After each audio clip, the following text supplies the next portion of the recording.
आज ज्ञापन दिया है रिटायर कर्मचारियों ने, सर क्या कहना चाहेंगे जी? ये पूरे ऑल इंडिया की कॉल थी एक्चुअली, जो पीछे 25 मार्च को भारत सरकार ने एक बिल पास किया है कि 31/12/25 तक जो कर्मचारी रिटायर होंगे या उससे पहले जो रिटायर हो चुके हैं उन पे 8वें पे कमीशन की रिपोर्ट लागू नहीं होगी। ये उसके विरोध में पूरे हिंदुस्तान लेवल पर धंधा दिया गया है, क्योंकि ऑल इंडिया रिटायर फेडरेशन की कॉल थी तो हम उसके मेंबर हैं। पूरे हरियाणा में दिया जा रहा, तो हमने भी यहाँ पे उसी के उपलक्ष्य में धंधा दिया। पीछे कुछ हमारी और भी डिमांडें, पुरानी डिमांडें हैं जो हरियाणा सरकार से हैं, उनके बारे में भी हमने मांग की है। वैसे देखा जाए कि पूरा डंका पीटते हैं विश्व गुरु, और कहीं कुछ बुजुर्गों को सम्मान दे रहे हैं, जो बुजुर्ग हैं उनकी पेंशन कटौती कर रहे हैं, ऐसी हीन भावना रखते हैं जी। बिल्कुल आप सही कह रहे हो। देखो, ये सरकार का करनी और कतरी में तो अंतर है ही। आप देख रहे होंगे कि पीछे जितने भी सांसद हैं, विधायक हैं, पीछे इन्होंने ताली बजा के अपना बिल पास कर लिया और अपनी 34% की बढ़ोतरी कर ली पे में, और वहीं कर्मचारियों को देखा जाए 2% का डीए दिया गया है। तो ये दोहरी चाल तो है ही है सरकार की, और इसमें कोई दो राय नहीं है कि सरकार एक तरह से सारे वर्गों को दबा रही है धीरे धीरे करके।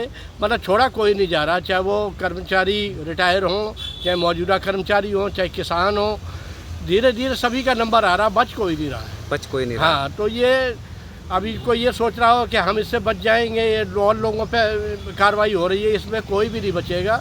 ये सरकार क्या लगता है तानाशाही और पूंजीवादी व्यवस्था थोपी जा रही है भारत की जनता पर? देखो, ये तो सरकार ही पूंजीवादी है, इसमें तो कहने कोई बात ही नहीं है। आपने पीछे देखा होगा, संविधान बदलने के लिए दुनिया भर के प्रयास किए जा रहे हैं। पीछे अब ये बड़े बड़े नेताओं के, राजनाथ सिंह जैसे के बयान आ रहे हैं कि जो संविधान में 2 चीज़ें जुड़ी हुई हैं, जनवाद और वो, इन्हें हटाया जाए, लोकतांत्रिक प्रक्रिया को हटाया जाए इसमें। तो ये तो निश्चित तौर पर सरकार तो है ही पूंजीवादी, किसी भी वर्ग को देख के खुश नहीं है सरकार। हाँ जी हैं सर। नरवा जी, आज ज्ञापन दिया है रिटायर कर्मचारियों ने, क्या कहना चाहेंगे कि कैसी व्यवस्था लगती है इनकी ट्रिपल इंजन की सरकार में जी? फरीदाबाद में क्या, हरियाणा में ट्रिपल इंजन सरकार है इनकी, और केंद्र में इनकी सरकार है ही। अब जो पीछे 16 जनवरी 2025 को सरकार एक वित्त विधेयक लेकर आई थी 8वां वेतन आयोग लागू करने के लिए, उसमें सरकार ने प्रावधान किया कि जो कर्मचारी 31/12/25 से पहले रिटायर होंगे उनको उनका लाभ नहीं मिलेगा, और जो 1/1/26 के बाद रिटायर होंगे उसको लाभ मिलेगा। मतलब सरकार ने 2 कैटेगरी बना दी, फूट डालो और राज करो नीति सरकार अपना रही है। तो ये सरकार जो है कर्मचारी हित की, ना मजदूर हित की, ना किसान हित की। हमारे रिटायर्ड कर्मचारियों के 2017 से अखबार में दे रही है सरकार कि कर्मचारियों के बल्ले बल्ले फ्री मेडिकल सुविधा दे दी गई, लेकिन नोटिफिकेशन आज तक जारी नहीं हुई 2017 से लेकर के।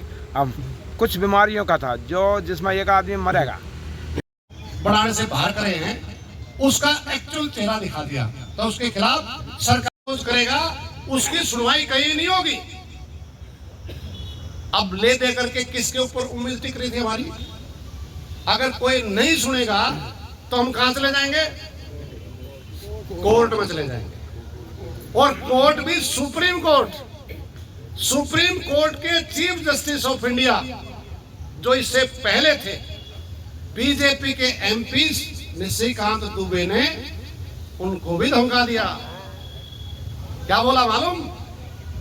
उसने बोला कि ये जो हिंदुस्तान में जो दंगे फसाद हो रहे हैं, इसके लिए chief justice of India mister Khanna जिम्मेदार है।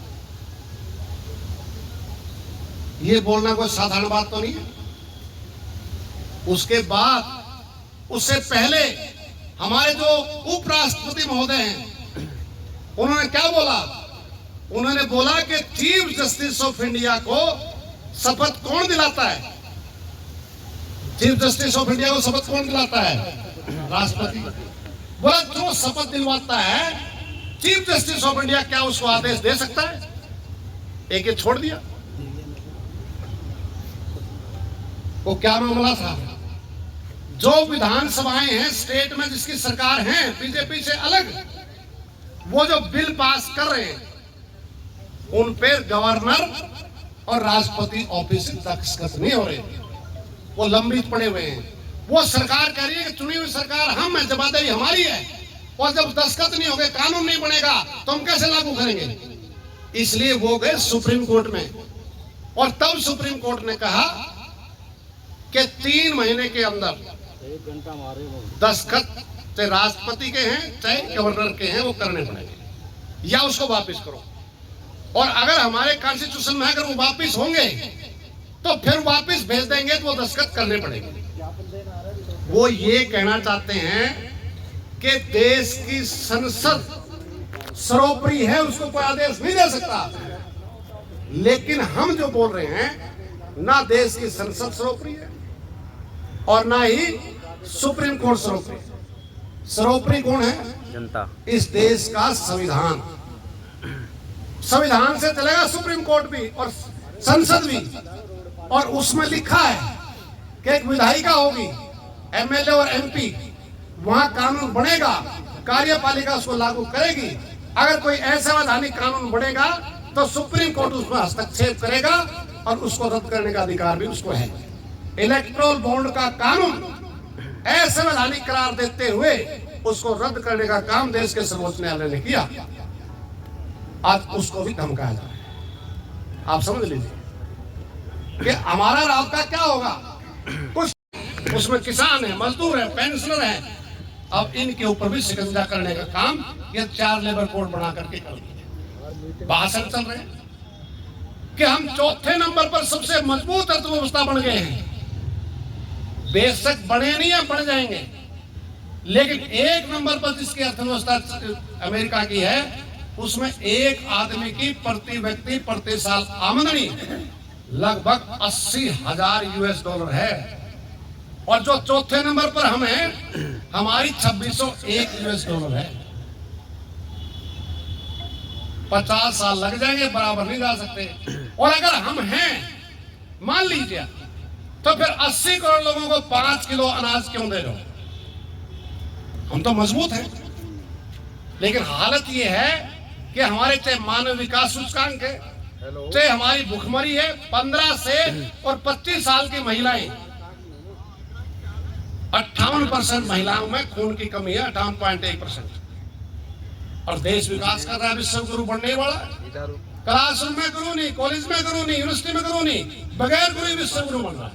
प्रदर्शन चल रहा है और इसमें जो कुछ हो रहा है, आज क्या हो रहा है? भुखमरी बढ़ रही है, बेरोजगारी बढ़ रही है, महंगाई बढ़ रही है। दाल रोटी खाओ, प्रभु एक गुण गाओ। आज दाल और प्रभु कहीं दिखाई दे रहे हैं। एक परसों मेरे को बड़ा अच्छी बात बताई, बोला प्रधान जी प्रभु और प्रभु नहीं चलती, अब उसके बच्चे सियाने हो रहे हैं, उनकी चलती है, वो सब इनका संपर्क है। हेलो, मतलब क्या हो रहा है? ऐसे दुष्ट आत्माएं हैं, क्या क्या मतलब क्राइम कर रहे हैं, उनके खिलाफ कुछ भी नहीं होता। ये आनंदपुर गांव जो है, अब तोड़ फोड़ कर रहे हैं। 1000 साल से ज्यादा पहले बसा हुआ गांव है वो। अब कहे भाई तो अरावली में आ रहा है और कोर्ट का आदेश है। कोर्ट ने तो कि जो चीफ इलेक्शन कमीशन है उसकी नियुक्ति कैसे होगी? कैसे होगी? प्राइम मिनिस्टर होगा और चीफ जस्टिस ऑफ इंडिया होगा और नेता प्रतिपक्ष होगा। उस कानून को बदलने का काम क्या नहीं किया? उसमें प्राइम मिनिस्टर कर दिया, एक कैबिनेट मिनिस्टर कर दिया, चीफ जस्टिस को हटा दिया, तो 2 उनके खुद के ही हो गए, जो चाहेंगे फैसला कर लेंगे। जब उसमें ये कर सकते हो, वो भी कानून मंत्री नहीं, वो कर सकते हो, तो इस अनंतपुर को बचाने के लिए क्यों नहीं कर सकते? उस कानून को बदलाव कर सकते हैं। लेकिन वो सत्ता पर काबिज रहने का एक काम था, और ये वो काम नहीं है। ये बैकवर्ड इलाका है। अब ये नेहरू कॉलोनी है और कॉलोनी है, ये चाहिए सरकार को मजदूरों की बस्ती बना करके देनी चाहिए। लेकिन जो 10-10, 15-15, 20-20 साल से जो लोग बसे हुए हैं, आज उनको उजाड़ा जा रहा है 50 सालों को। क्या हो रहा है? क्योंकि उनको मालूम है ये सत्ता पर जो मैं बोल रहा था, जो गठजोड़ है, ये सारी पॉलिसी लागू कर रहे हैं, लेकिन उसके बाद भी हमारी यूनिटी नहीं है, एकता नहीं है। उनको मालूम है किसी को कहेंगे जाट नॉन जाट, किसी को हिंदू मुस्लिम, किसी को कुछ और किसी को कुछ, ये सब बढ़ जाएंगे। और 1 क्विंटल नेता सब घर से निकल करके उनके पास ठेका है इस कास्ट और धर्म की जो पोलराइजेशन है इसको करने का, और इसमें उनको महारत हासिल है। तो आज हम ये संकल्प लेना चाहिए कि जो सरकार की विभाजनकारी नीतियां हैं उसके खिलाफ भी, ये जो हमारा मांग पत्र है इसके समाधान को लेकर के भी, और इस मेहनतकश लोगों की एकता को बढ़ाने के लिए हमें काम करना पड़ेगा। और सारे मुद्दों को लेकर के जब तक हम नीचे काम नहीं करेंगे, सेक्टरों में सेक्टर वेलफेयर एसोसिएशन, कॉलोनियों में उसके एसोसिएशन या कोई और संगठन बना करके नीचे हम काम नहीं करेंगे, ये निश्चित तौर से जब तक ये सत्ता में रहेंगे इन नीतियों को लागू करेंगे। ये नवउदारीकरण की नीतियां बोलते हैं, जिसे बड़े पूंजीपतियों को बड़ी राहतें देनी होती हैं और गरीबों पर टैक्स लगा करके पैसा इकट्ठा करना होता है। ये नीतियां चलेंगी तो महंगाई भी नहीं रुकेगी, बेरोजगारी भी नहीं रुकेगी, और वेलफेयर की जो स्कीमें हैं उसके बजट में लगातार कटौती होगी। इन सब इश्यूज को लेकर के हमें अपनी आवाज को बुलंद करना पड़ेगा।